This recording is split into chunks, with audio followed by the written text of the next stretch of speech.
हमें उन राहों पर चलना है जहाँ गिरना और संभलना है। हमें उन राहों पर चलना है जहाँ गिरना और संभलना है।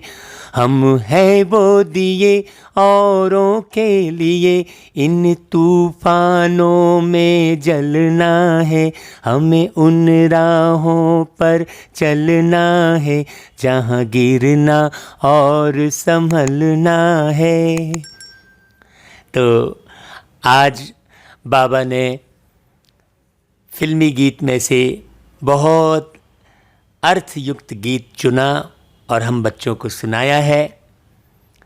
ये देखो, अभी तो ये राहें हैं जहाँ पर हम कब गिर जाएं, कब क्या हो जाए, कोई भरोसा नहीं है। हाँ, लेकिन हमें अपने सतयुग की राहों पर चलते ही चलना है। यहाँ तो गिरने के बहुत अवसर आएंगे, लेकिन हमें संभल कर चलते ही चलना है। तूफान भी बहुत आएंगे माया के, हाँ, परंतु हमें जो है दिए की तरह जलते ही रहना है। वो दिया तो जरा सी हवा में बुझ जाएगा, लेकिन हम आत्मा जो दीपक है, जिसमें ज्ञान का घृत डाल के बाबा ने जो प्रेम की ज्योति जगाई है, उसे बिल्कुल जगा कर रखना है। हाँ, जब तक न लगन हो सीने में, बेकार है ऐसे जीने में। अंतरे में कहा है ना बाबा ने। हाँ, तो जब तक लगन ना हो तो किस काम का जीना। बुद्धि कहीं भी भटक रही है, एक लक्ष्य होना चाहिए। लगन कब बढ़ेगी? जब कोई एक लक्ष्य होगा। तो बाबा ने तो कितना ऊंचा लक्ष्य दिया भाई। हाँ, और क्या कहा है भाई गीत में? जलना है हमें चंदा की तरह, मतलब शीतल होकर सबको शीतलता का प्रकाश देना है, सबको ठंडक पहुंचाना है, कर्मेंद्रियों को शीतल बनाना है। कल की मुरली में कहा था बाबा ने, सूरज की तरह नहीं ढलना है। हाँ, हमें उन राहों पर चलना है। ठीक है भाई, बहुत गहरी बात है। और बाबा क्या कह रहे हैं? मैं पास रहूं या दूर रहूं। हाँ, है ना भाई, बात तुमसे कह कर जा रहा हूं। बाबा कहते हैं, देखो बाबा चाहे आ रहे हो कहीं किसी तन में, चाहे ना आ रहे हो, चाहे पास रह रहे हो चाहे दूर रह रहे हो, लेकिन बात तो समझा के गए ना बाबा। कि भाई फूल तो बनना है, लेकिन मुरझाना नहीं है। फूलों की तरह, दीपक की तरह हमें जलना है। हाँ, और देखो क्या बोल रहे हैं बाबा? आकाश से आती है ये सदा, आकाश से उस पार बाबा रहते हैं। सदा यानी आवाज। हाँ, है ना भाई, सबके लिए ये सदा आ रही है। है ना? तो कभी गम है यहाँ, कभी खुशियाँ हैं, तो खुशी और गम से परे रहना है, सुख दुख से न्यारे रहना है। हर हाल में हमको पलना है बाबा की पलकों में, बाबा की श्रीमत पर चलना है। ठीक है ना भाई? अच्छा भाई, चलो आज बाबा क्या बोलते हैं सुनते हैं। एक मिनट यार। बाबा कहते, मीठे बच्चे तुम सच्चे सच्चे राज ऋषि हो, राजयोगी हो। तुम्हें राजाई के लिए पवित्र जरूर बनना है। देखो भाई, जब तक पवित्र नहीं बनते हैं, तब तक अपनी कर्मेंद्रियों पर राज नहीं कर सकते। हाँ, थोड़ी थोड़ी बात में मन दुखी हो जाएगा, फिर थोड़ी सी प्राप्ति में सुखी हो जाएगा। सारी दुनिया में लोग दुखी होकर परमात्मा को याद करते हैं।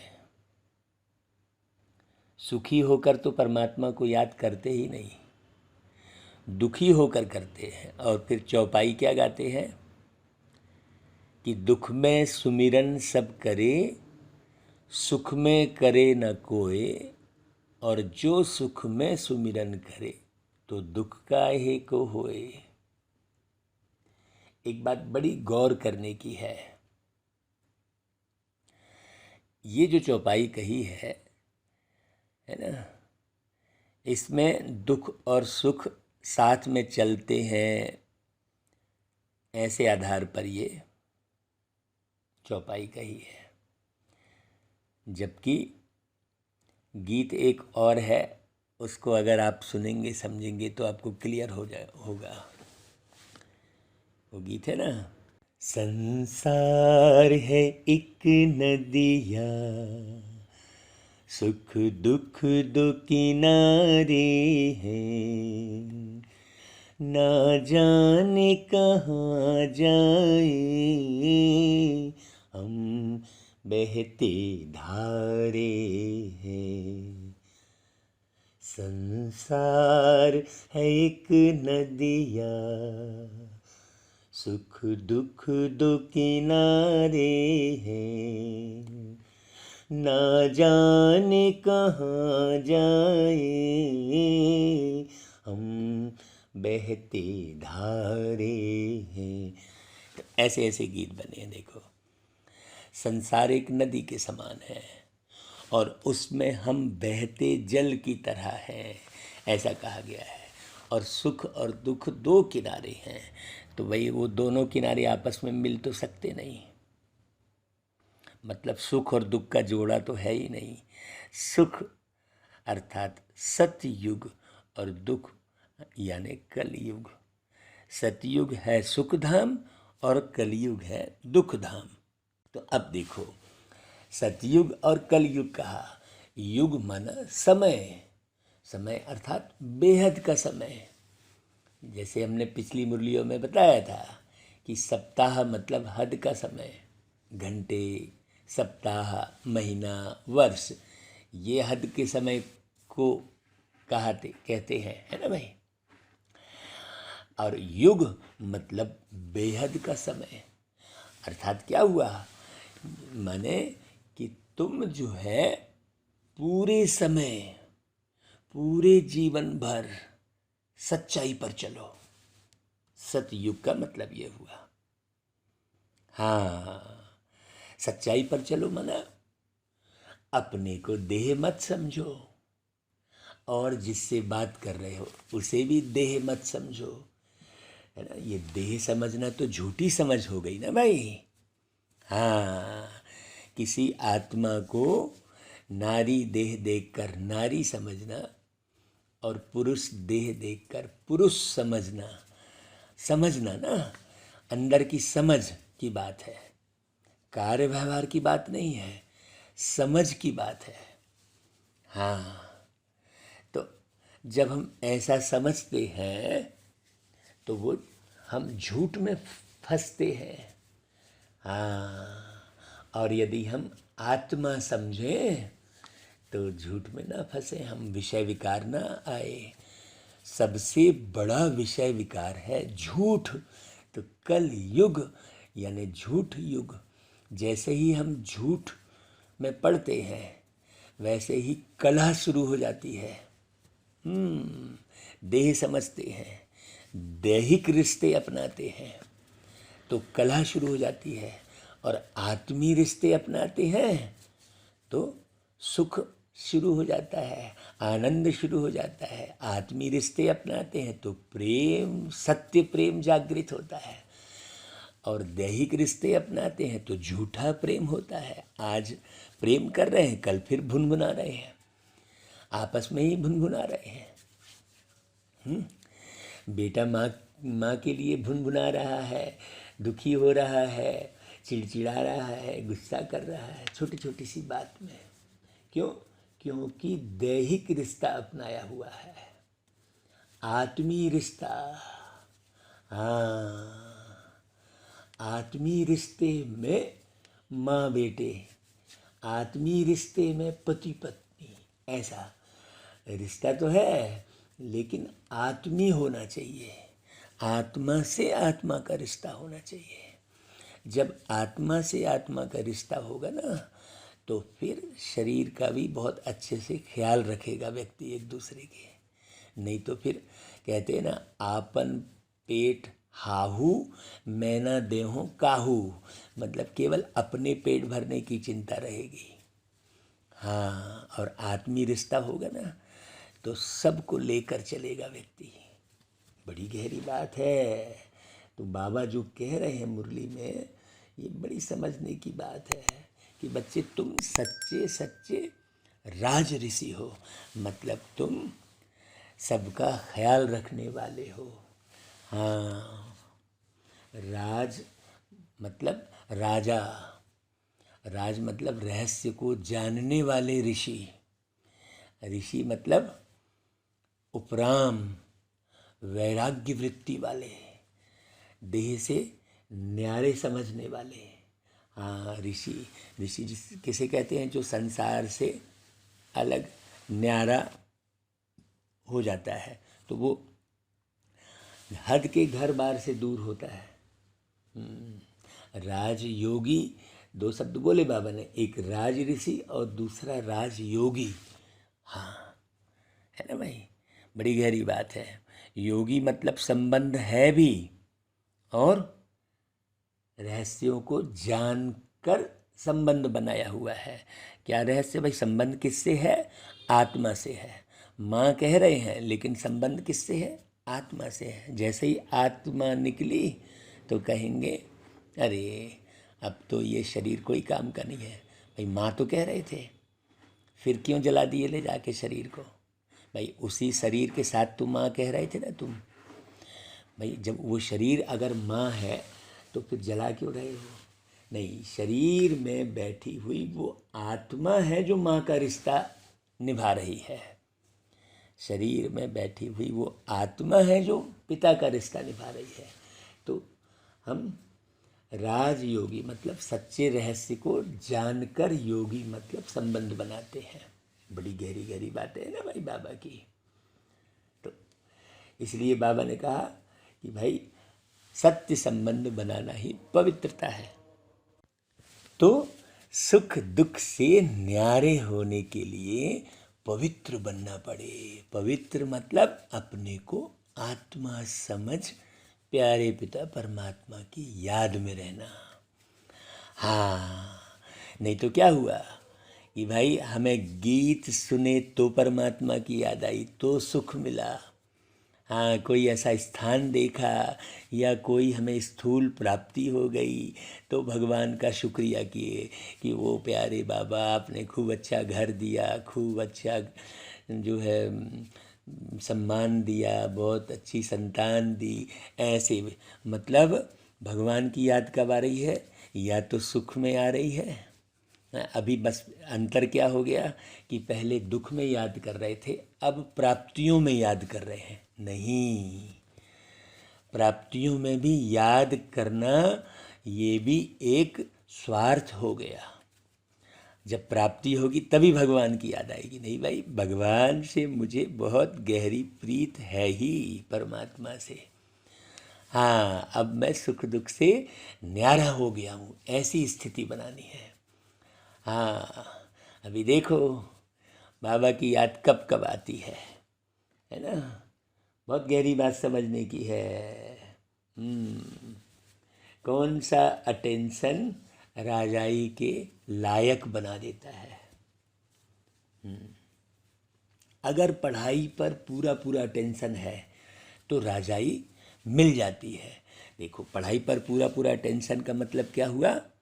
हम अपनी अवस्था की जांच कर रहे हैं बिल्कुल पूरी तरह से कि भाई मैं जब कुछ प्राप्ति होती है तभी बाबा की याद आती है क्या? कोई गीत बजता है तब? हाँ, किसी ने बड़ाई कर दी तो ऐसा नहीं। पूरा पूरा टेंशन पढ़ाई पर कहने का मतलब है पढ़ाई पर मतलब स्वयं को पढ़ना, कहाँ तक बना हूँ, बाप जो सुनाते हैं उसे अच्छी रीति सुनकर धारण करो, उसके अर्थ को समझो, अच्छी रीति सुनो। ऐसा नहीं मैं हाँ हाँ कि ये मुंडी घुमाए, हमने तो मुरली सुन ली। बाप ने सुनाया और बच्चों ने सुना तो राजाई मिल जाएगी। अगर सुनते समय उबासी देते व झुटका खाते, है ना, बुद्धि भटकती तो राजाई गंवा देंगे। हाँ, इसलिए पढ़ाई पर पूरा टेंशन दो। बाबा के कहने का अर्थ समझकर उस अर्थयुक्त जीवन जीने का प्रयास करो। ओम शांति। रूहानी बाप रूहानी बच्चों प्रति समझा रहे हैं, मतलब जो स्वयं को रूह समझते हैं ऐसे बच्चे। हाँ, आज बच्चों को हठ योग और राजयोग पर समझाते हैं बाबा। देखो बहुत ध्यान से सुनना। बच्चों को मालूम है वह जो भी सिखलाते हैं सब है हठ योग, क्योंकि वह कर्म सन्यासी है। भाई खाना छोड़ देना, मिलना जुलना छोड़ देना, एकांत में चले जाना, ये सब हठ योग कहलाएगा। मैं आपको बता रहा हूँ। किसी से हम बात नहीं करेंगे भाई अब तो। हाँ, वास्तव में गृहस्थियों को हठ योग कर्म संन्यास सीखना नहीं है। हाँ भाई, जैसे जैसे एक दूसरे से बात नहीं बनी तो हट से जो है हम आपसे बातें नहीं करेंगे बोले, तो वैसा पुरुषार्थ भी कई लोग करते हैं। नहीं भाई, अब तो हम केवल बाबा से ही मतलब रखेंगे, बाकी किसी से मतलब नहीं रखेंगे। हैं, बाबा ही सब कुछ है, हमारा तो बस बाबा है, ऐसा थोड़ी। हाँ भाई, ख्याल सबका रखना है, प्रेम सबको देना है, लेकिन दिल से बाबा को याद करना है। बाकी ऐसा थोड़ी है कि लोगों का ख्याल करना छोड़ देना है, उसके बाद उसको सुख नहीं देना है। भाई सबको सबकी सेवा करनी है, मनसा वाचा कर्मणा सबकी सेवा करनी है। हाँ, तो ऐसे हठ योग नहीं करना है, वह तो है ही निवृत्ति मार्ग, वह धर्म ही अलग है। कौन सा? संन्यास धर्म। तुम्हारा है धर्म देवी देवता धर्म है, जिन देवी देवताओं ने राजयोग से ही राज्य पाया है। हाँ, माने देने वाला धर्म है तुम्हारा। है कि नहीं भाई? सदा शांति देने वाले, माने अपने कर्म से लोगों को शांति मिले। हमारे ऐसे कर्म ना हो जिससे कोई अशांत हो जाए, हमारे ऐसे बोल ना हो जिससे कोई अशांत हो जाए, हमारी ऐसी भावना ना हो जिससे कोई अशांत हो जाए। बड़ी गहरी बात है।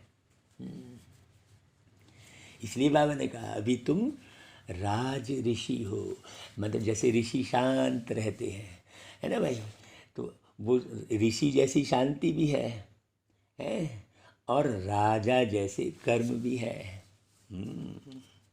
राजऋषि, ऋषि उन्हों को कहा जाता है जो पवित्र रहते हैं। हाँ, है ना भाई, लेकिन वो घर गृहस्थ से दूर रहकर पवित्र रहते हैं, वो हठ योग हो गया। लेकिन तुम बाबा को याद करते हुए पवित्र रहते हो, बाबा के करीब रहते हो, देह से घर गृहस्थी में रहते हो, लेकिन दिल से बाबा के करीब रहते हो। हाँ, तुम अभी पवित्र हो। अब ये पवित्रता की बात अलग हो गई ना भाई। अब इसमें ब्रह्मचारी बनने की मेहनत करने की आवश्यकता ही नहीं पड़ेगी, इकट्ठे रहकर भी पवित्र रह सकते हो। फिर वो बहन भाई की दृष्टि भी अलग हो जाती है, फिर केवल आत्मा आत्मा भाई भाई की दृष्टि ही रह जाती है। दृष्टि माने अंदर का दृष्टिकोण, नहीं तो नारी शरीर दिखा, अंदर की दृष्टि बदल गई। बाहर से हाँ, बाहर से बहन जी कर रहे हैं, अंदर भावना दूसरी हो गई है। बाहर से भाई जी कर रहे हैं, अंदर की भावना बदल गई है। ये अपने साथ ही धोखा दे रहे हो तुम। बड़ी गहरी बात है। अंतर की दृष्टि को चेंज करना है, तो वह कोई राजाई पाने के लिए पवित्र नहीं बनते। तुम जानते हो कि पवित्र दुनिया में हमको पवित्र राजाई थी। हाँ, दृष्टि खराब नहीं थी, सोच खराब नहीं थी। भारत में ही 5,000 वर्ष पहले देवी देवताओं का पूज्य पवित्र प्रवृत्ति मार्ग था। हाँ, है ना भाई, बड़ी गहरी बात है। अभी पुजारी पतित बन पड़े हैं सब के सब। हाँ, जो देवी देवता थे वो भी पतित बन पड़े हैं। पतित कैसे बने, वो बाबा ने 84 जन्मों का हिसाब बताया है ना भाई, 84 जन्म का हिसाब।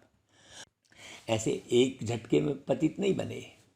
हाँ, बाप जो सहज राजयोग सिखला रहे हैं वही तुमको 84 जन्मों का हिसाब भी बतलाते हैं।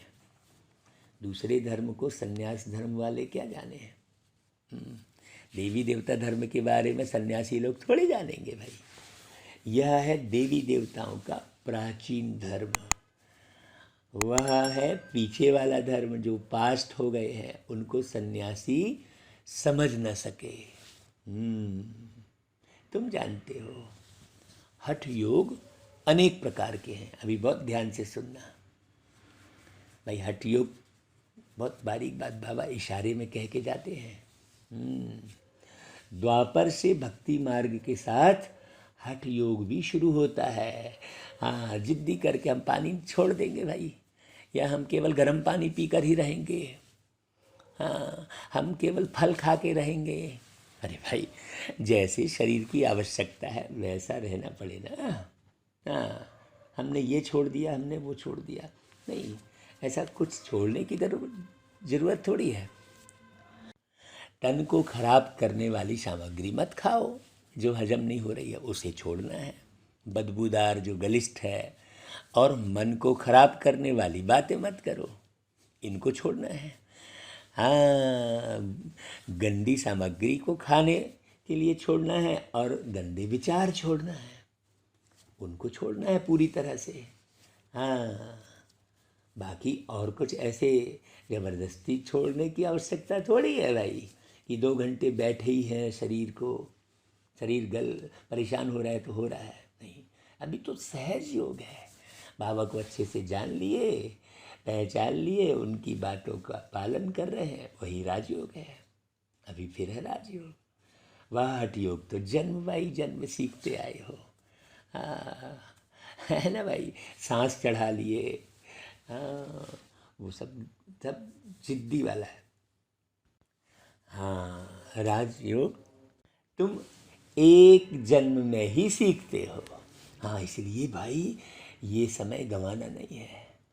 और हठ योग तो तुम जन्म बाई जन्म पुनर्जन्म लेकर हठ योग ही सीखते रहते हो भाई। इसके बाद तुमको राजयोग सीखने थोड़ी मिलेगा। इसलिए इस जन्म की बहुत वैल्यू है। हाँ, इस समय की भी वैल्यू है, क्योंकि राजयोग सीखते हो तुम इसी संगम पर, सिर्फ संगम पर ही सीखते हो। राजाई मिल गई, स्वर्ग बन गया, फिर और सब धर्म खत्म हो जाते हैं। तुम राज ऋषि हो। हाँ, आज बाबा बार बार आपको याद दिला रहे हैं, तुम कौन हो भाई? राज ऋषि हो। राधे कृष्ण भी पवित्र है ना, कृष्ण को महात्मा भी कहते हैं, महात्मा पवित्र होते हैं। तुम भी अभी महात्मा व राज ऋषि हो। महात्मा अर्थात पवित्र महान आत्मा। यह बातें कोई शास्त्रों में नहीं है भाई। कहानी पढ़ने से आप महान आत्मा थोड़ी बनेंगे। आप स्वयं के निर्माण करेंगे तब महात्मा बनेंगे। शास्त्र तो बाद में बनते हैं, महात्मा पहले बनेंगे ना, फिर उन महात्माओं की कहानी बनती है ना भाई। तो महात्मा तुम अभी बनते हो, पवित्र, एकदम पवित्र। हाँ, बड़ी गहरी बात समझने की है। तो बाबा कहते हैं कहानियों मिसल बैठ फिर लिखते हैं, जो पास्ट हो जाता है वह बैठ खेल बनाते हैं। सच्चा तो नहीं है। अब बाप बच्चों को प्रैक्टिकल में पढ़ा रहे हैं ना भाई। हाँ, उनकी फिर हिस्ट्री बनाई है, बाद में हिस्ट्री बन जाती है। तो ये बात किसी को नहीं मालूम है कि भाई यहाँ प्रैक्टिकल में पढ़ाई हो रही है, बाबा पढ़ा रहे हैं, श्रेष्ठ बनने की पढ़ाई। सारी दुनिया में डॉक्टर बनने की, इंजीनियर बनने की, वकील बनने की, व्यापारी बनने की पढ़ाई है, लेकिन श्रेष्ठ बनने की पढ़ाई कहीं नहीं है। आपसे देखो भला, श्रेष्ठ आचरण धारण करने की पढ़ाई कहीं नहीं है। बस श्रेष्ठता श्रेष्ठता चिल्लाते रहेंगे, एक दूसरे को समझाएंगे, लेकिन बैठकर श्रेष्ठ बनने की पढ़ाई, स्वयं को जांच करने की पढ़ाई, वो कहीं नहीं है। हाँ, जैसे बीमारी का इलाज करने के लिए ढेर हॉस्पिटल है, लेकिन एक भी ऐसे सेवा केंद्र नहीं है जहाँ ये सिखाया जाता हो, ऐसा समझाया जाता हो जिससे बीमारी ही ना हो, जैसे ऐसे रहना सिखाया जाए कि भाई तुम ऐसा करोगे तो बीमारी होगी ही नहीं। हाँ, वो नहीं है, वो स्थान एक भी नहीं है। तो बाप अभी आकर सब कुछ पावन बना रहे हैं। हाँ, यादव कौरव पांडव थे, कहाँ थे भाई? जरूर संगम पर ही होंगे ना। संगम युग की हिस्ट्री बैठ बनाई है, त्योहार भी सभी संगम युग के हैं भाई। ये जो राखी का बंधन है, ये भी पवित्रता पर है। ब्राह्मण राखी बांधते थे पहले।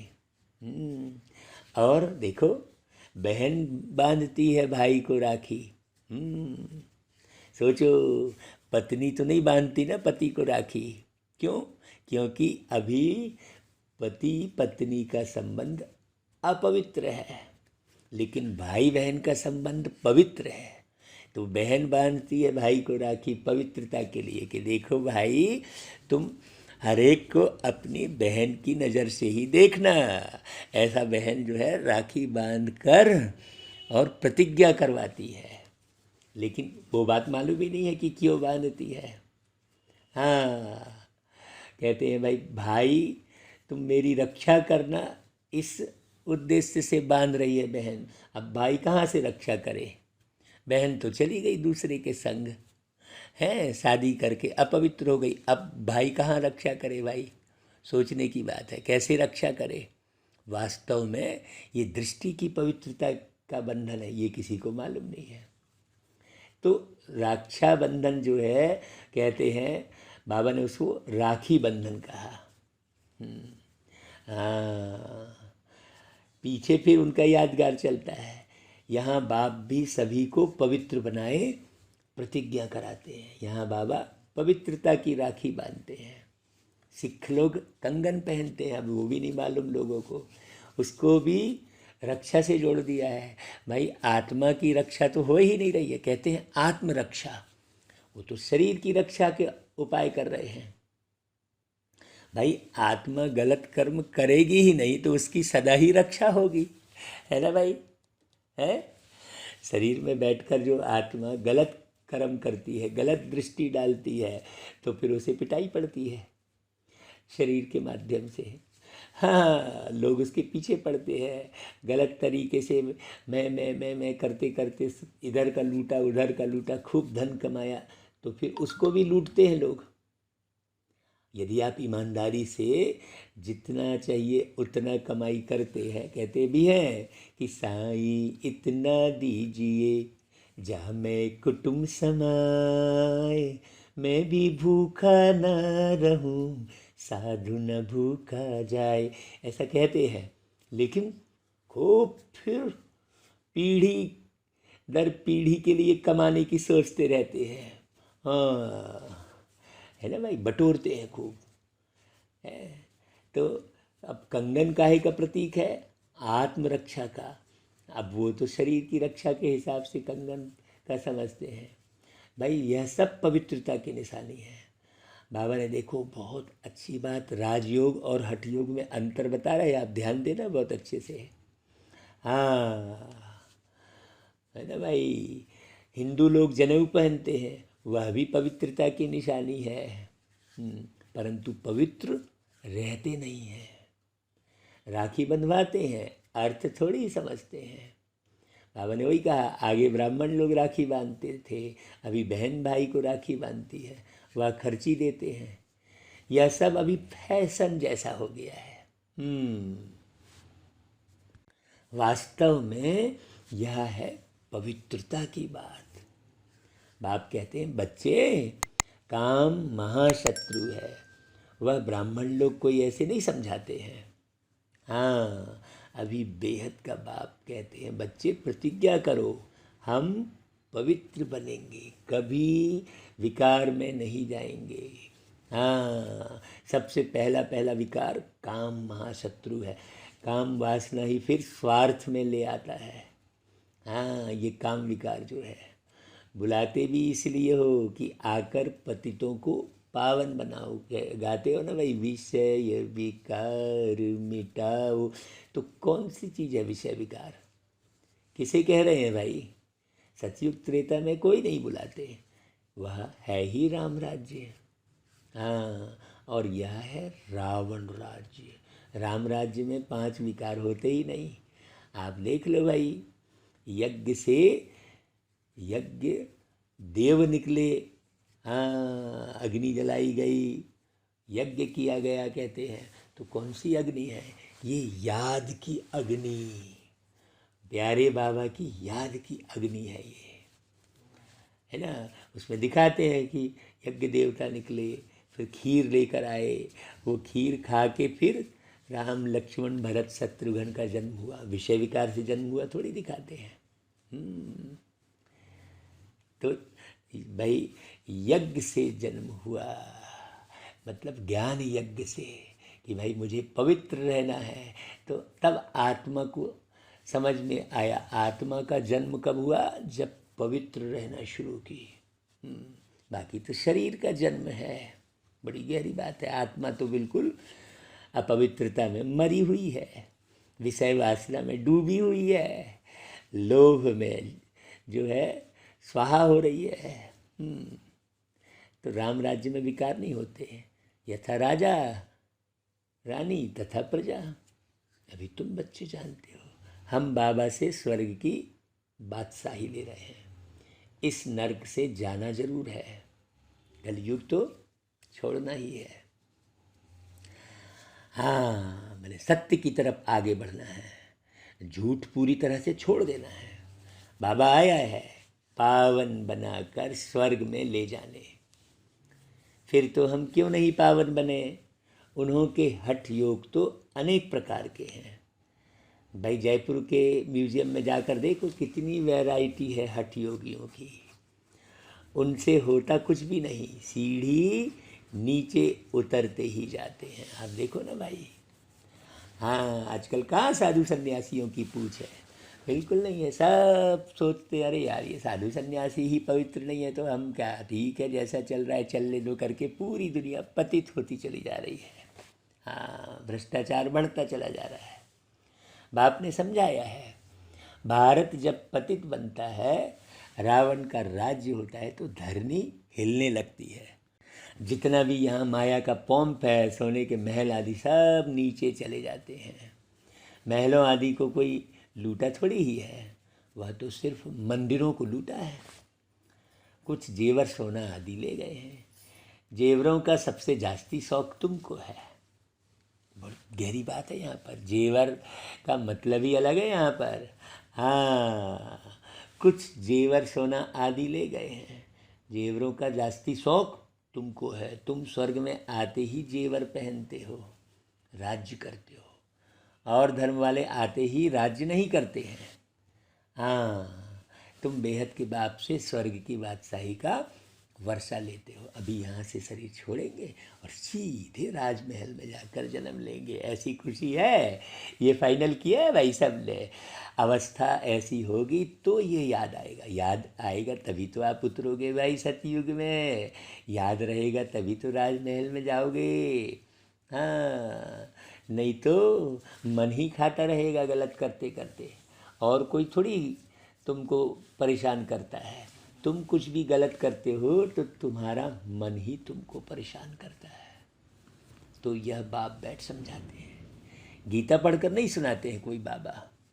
गीता में जो कुछ लिखा है वह सब मैंने कहा नहीं है, बाबा कहते हैं।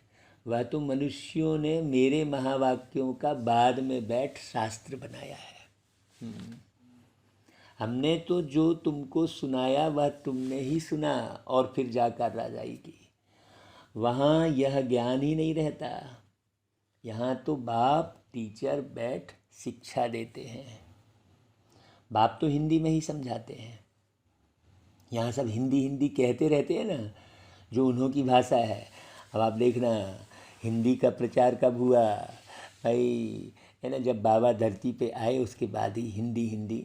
हाँ, वास्तव में प्राचीन भाषा हिंदी ही है, ना कि संस्कृत।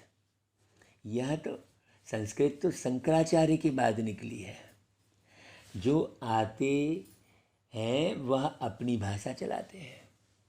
बाकी ऐसे नहीं कि बाबा ने गीता संस्कृत में सुनाई है, नहीं। हाँ, गुरु नानक का अपना ग्रंथ है जिसे गुरु ग्रंथ साहिब कहते हैं। उनने जो है, गुरु नानक जी ने सिख धर्म स्थापन किया, उनको भी अवतार मानते हैं। उसमें राजाएं भी होते हैं, सन्यासियों में राजाई नहीं है। बाबा ने समझाया है, बुद्ध क्राइस्ट आदि पहले गृहस्थी आत्मा थे ना भाई।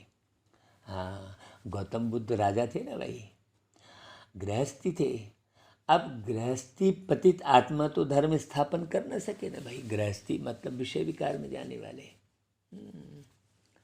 उनमें पवित्र आत्मा आई जिसने धर्म स्थापन किया। दूसरे धर्म तो किस्म किस्म के बहुत हैं, आकर अपना छोटा मठ पंथ स्थापन करते हैं भाई। झाड़ के चित्र में भी दिखाया है ना, आप अच्छे से देखो। हाँ, बाबा कहते हैं एक एक चित्र के सामने 2-2 घंटा बैठकर देखो, समझो, गुणान करो। जिसको समझ में नहीं आता होगा वह झुटका खाते हैं, उबासी देते रहेंगे। यहाँ तो तुमको खजाना मिलता है भाई। हाँ, बाबा कितना बड़ा खजाना देता है, बड़ी भारी कमाई है। तुम रत्नों से झोली भरते हो तो यह आंखें खोलकर सुनना होता है। झुटके खाते रहेंगे या बुद्धि बाहर भटकती रहेगी तो वह राजधानी पा न सके। कमाई के समय में आप झुटके खाओगे तो कहाँ से राजधानी नहीं पाओगे भाई। तुम हो राज ऋषि, राजाई प्राप्त करने वाले। बाप राजधानी स्थापन करते हैं ना भाई, श्री कृष्ण जी नहीं करते। कृष्ण जी तो बाप का वर्षा लेते हैं। हाँ, बड़ी गहरी बात है। अब तुम्हारा बाप है निराकार, जिससे वर्षा ले रहे हो। हाँ, निराकार मतलब उनका अपना कोई देह का भान नहीं है उनको। किसी भी किस्म का देह का भान नहीं है। पराये तन में बैठे हैं, उस तन का भी भान नहीं है बाबा को। हाँ, है ना भाई। तो ऐसे निराकार बाबा से तुम वर्षा ले रहे हो, काहे का? विश्व की बादशाही का। हाँ, सारे विषय विकारों पर जीत हासिल करने का। हाँ, सारा विश्व ही विषय विकारों से हार गया है। लड़ाई तो उसी के लिए है ना। लोभ के कारण ही तो लड़ाई होती है। जहाँ लोभ नहीं है वहाँ लड़ाई नहीं है, जहाँ मोह नहीं है वहाँ लड़ाई नहीं है। बड़ी गहरी बात है। कितना तुम साहूकार बनते हो। हाँ, यहाँ एक ही बाप आकर राजयोग सिखलाते हैं। सो भी घूमो फिरो खाओ पियो, सिर्फ बाप को याद करो। ऐसे कोई घूमना फिरना नहीं छोड़ देना है, ऐसा नहीं है। लेकिन अब घूमने फिरने में मन लगा हुआ है, खाने पीने में मन लगा है, ये भी गलत बात है। हाँ भाई, घूमना है, जाना है इधर उधर, खाना पीना है, सब कुछ करना है, लेकिन बाबा को याद करना है। मन है ना भाई, हमने कि मन को प्रभु में लगा लो तुम, जीवन को दिव्य बना लो तुम। तो साहूकार जरूर अच्छी रीति खाएंगे, वह तो अपनी कमाई का फल खाते हैं। मालपुड़ा खाओ या रोटी खाओ, लेकिन याद करो बाप को। भल कुछ भी खाओ, पैसा है ना तब किसके लिए है? बाबा कोई मना नहीं करते हैं कि भाई आप खाना पीना छोड़ दो, हाँ वो हठ योग हो जाएगा। हाँ, लेकिन बाबा की याद करो, सिर्फ बाप से योग लगाना है।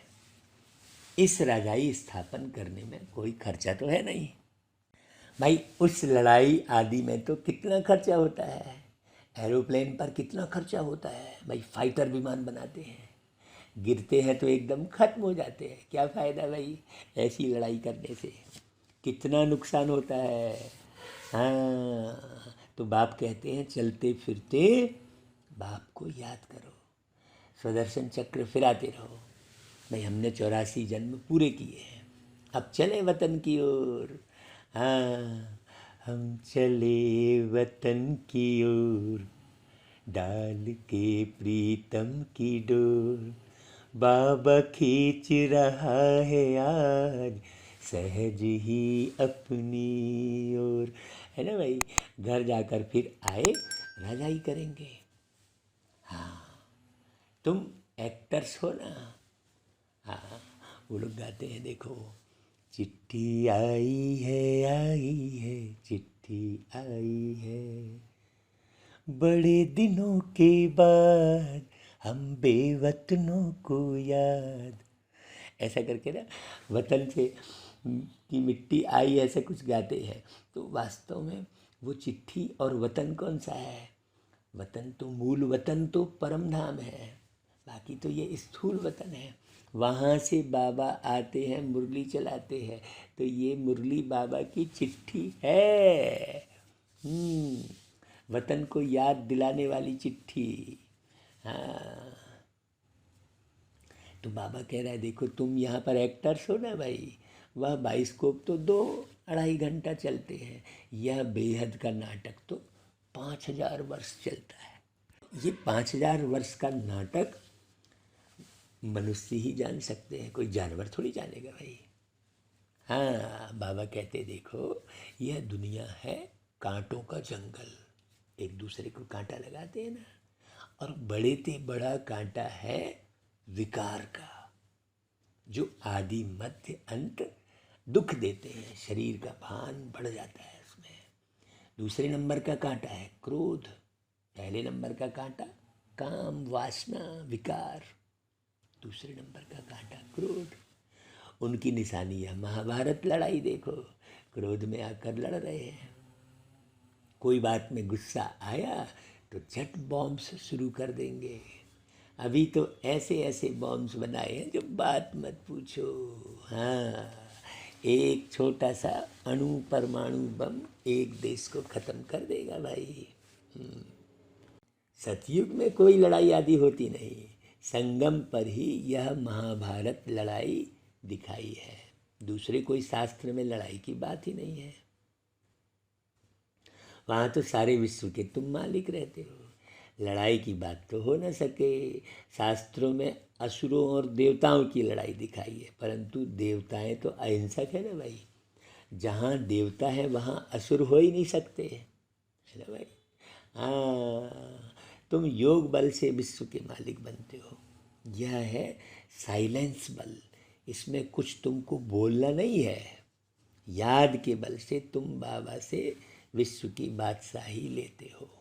हाँ, फर्क देखो कितना है। साइंस बल से विनाश होता है, उसी ही साइंस से फिर सतयुग में सुख देखेंगे। साइंस से इन्वेंशन करते हैं, वह तो सुख के लिए करते हैं, यह भी आकर कुछ ज्ञान लेंगे। हाँ, वो जो साइंस वाले हैं, प्रदर्शनी में तो सब आते हैं ना, आगे चल सब आएंगे, तुम्हारे इस साइलेंस बल का आवाज़ निकलेगा। तुम प्रश्न पूछते हो भाई गीता का भगवान कौन, ऐसे प्रश्न तो कोई पूछ न सके सारी दुनिया में। जहाँ यह प्रश्न लिखते हैं तो उनके साथ चित्र भी दो, गीता का भगवान परमपिता परमात्मा या श्री कृष्ण, जो पूरे 84 जन्म लेते हैं, पतित से पावन बनाने वाले तो बाप ही हैं। हाँ, 84 जन्म तो श्री कृष्ण जी लेते हैं, बाप तो 84 जन्म नहीं लेते ना। तो जो 84 जन्म की चक्री में है वो पतित से पावन कैसे बनाएंगे भाई, सोचने की बात है। हाँ, जो अजन्मा है वही तो पतित से पावन बनाएंगे ना भाई, जिसका जन्म दिखाया है वो तो पावन से पतित बनते हैं। हाँ, अब पतित से पावन बनाने वाले कौन? बाबा। निराकार परमात्मा शिव बाबा। भाई कृष्ण एक शरीर का नाम है, उनमें जो आत्मा है वो तो 84 जन्म ले सांवरी बनी है, उनको बैठ समझाते हैं तुमने 84 जन्म लिए हैं, तुम अपने जन्मों को नहीं जानते हो। एक्टर्स को पता तो होना चाहिए ना कि हम 84 जन्म कैसे लेते हैं। अब भाई कृष्ण को पढ़ते हुए दिखाते हैं ना, भाई सांदीपनी आश्रम में जाकर पढ़ाई की, तो कौन सी पढ़ाई की ये तो नहीं दिखाते हैं। हाँ, सन्यासियों का धर्म ही अलग है। भारतवासियों को अपने धर्म का पता न होने के कारण और धर्मों में जाते रहते हैं। किसी गुरु की आशीर्वाद से किसको धन मिल गया तो उनके पीछे चटक पड़ेंगे, फिर देवाला निकला तो कहेंगे खुदा की भाभी।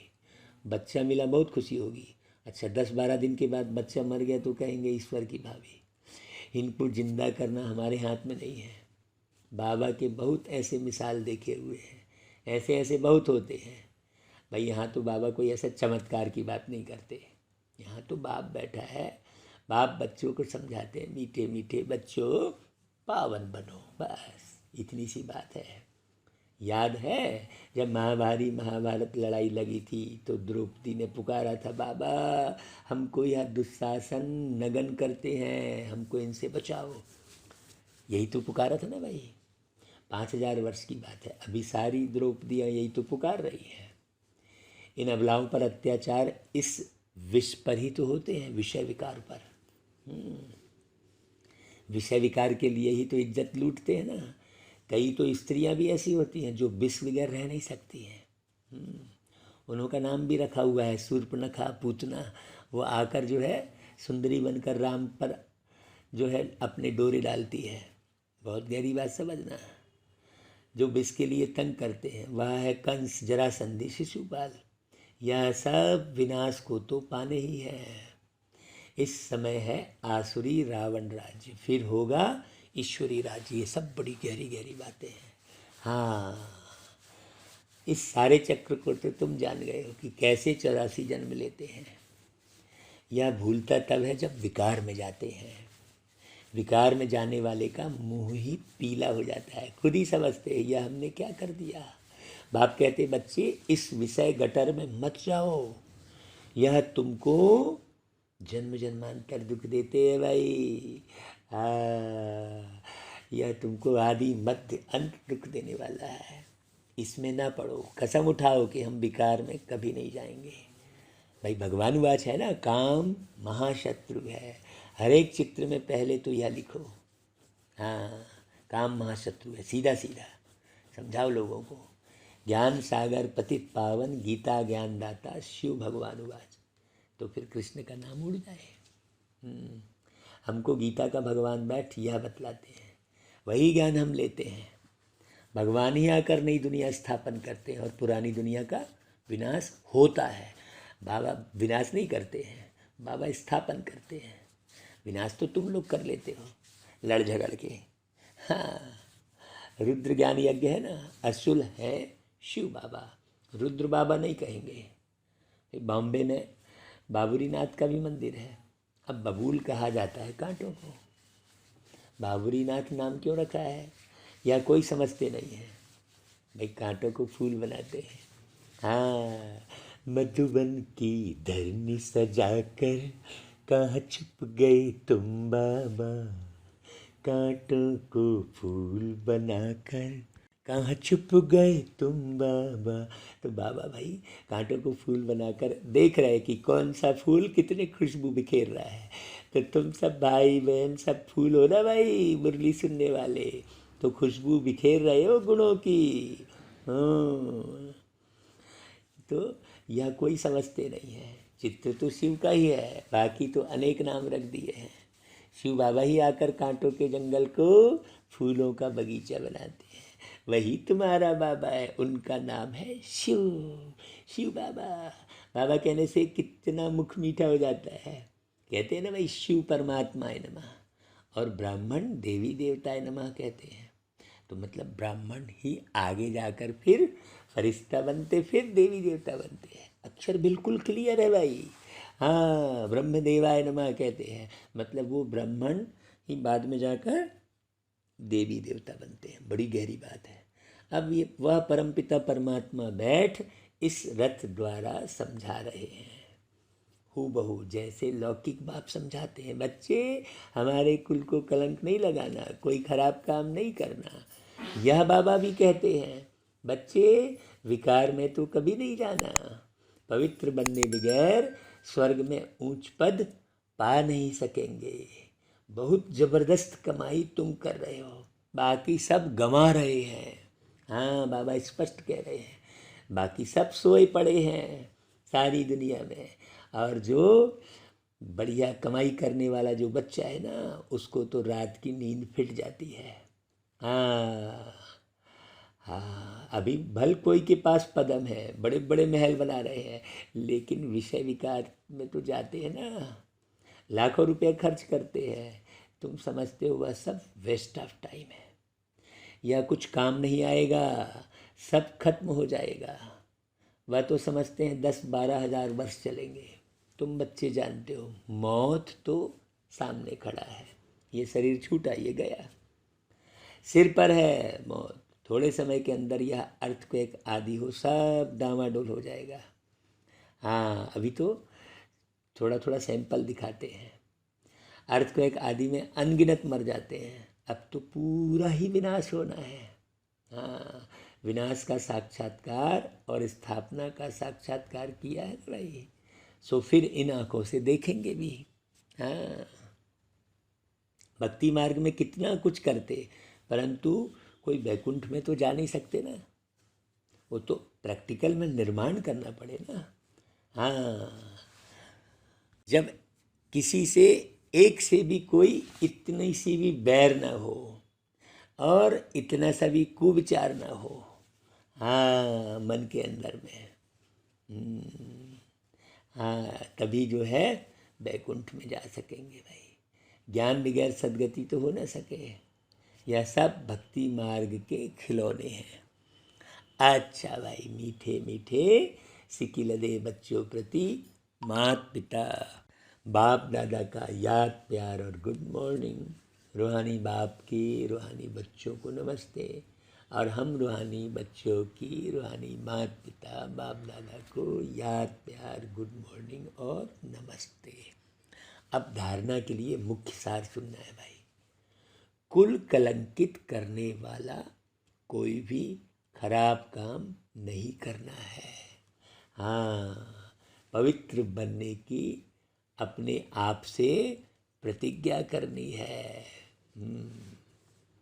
5 पांडव दिखाए ना भाई, अर्जुन है ना, युधिष्ठिर, नकुल, सहदेव, भीम, ये 5 पांडव हम आत्मा की अवस्था है, इस पर विचार करना बहुत अच्छे से, तभी आप कुल का नाम रोशन करेंगे।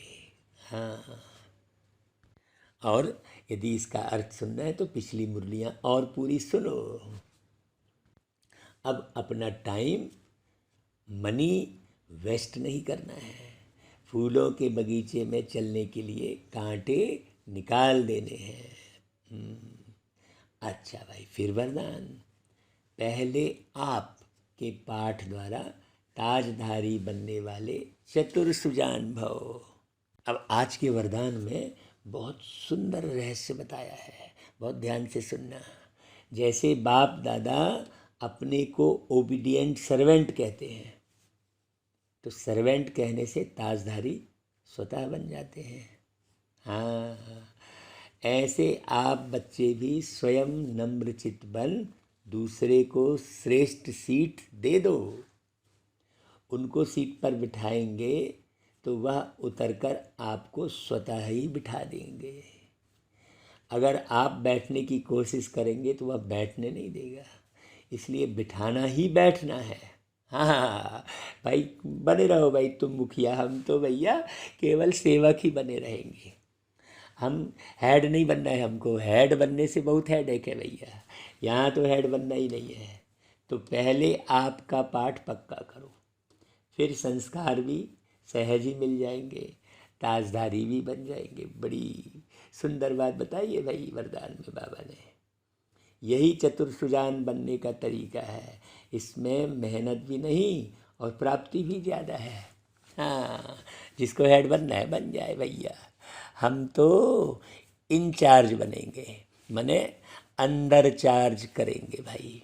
हाँ, इंचार्ज। हाँ, इन यानी अंदर, अपने अंदर को चार्ज करते रहो, बाबा की याद में रहो। बस एक हेड को याद करो, विश्व का जो हेड है ना, हाँ मालिक, उसको याद करो। बस बाबा को याद करने में हेड बनना है। बाकी किसी स्थान विशेष का हेड बनने की सोचना ही नहीं है भाई। सेवक बनो, सर्वेंट बनो। बाबा भी आके कहते हैं हम सर्वेंट हैं। अच्छा भाई, फिर स्लोगन, अंतर्मुखी एकांतवासी बनने वाली श्रेष्ठ आत्मा ही अव्यक्त स्थिति का अनुभव करती है। हाँ, अब ये अंतर्मुखी और एकांतवासी का अर्थ बहुत सारी मुरलियों में बिल्कुल अच्छे से समझाया गया है। अच्छा भाई, ओम शांति। सभी भाई बहनों से निवेदन है कि पिछली मुरलियाँ भी पढ़ते रहें। ऐसा ना हो कि आगे पाठ पीछे सपाट और 16 दूनी 8 कहने लग गए। हाँ, 16 दूनी 8 ही कहते हैं देखो दुनिया में। हाँ, ऐसा नहीं कि भाई 16 कला संपन्न बनते बनते हमारे अंदर 8 कला भी नहीं रह गई। ऐसा नहीं करना, इसलिए पिछली मुरलियाँ भी पढ़ते चलना। हाँ, और पिछली मुरलियों पर अपन रूह रेहान कर सकते हैं जूम मीटिंग के द्वारा या यूट्यूब लाइव चैटिंग के द्वारा।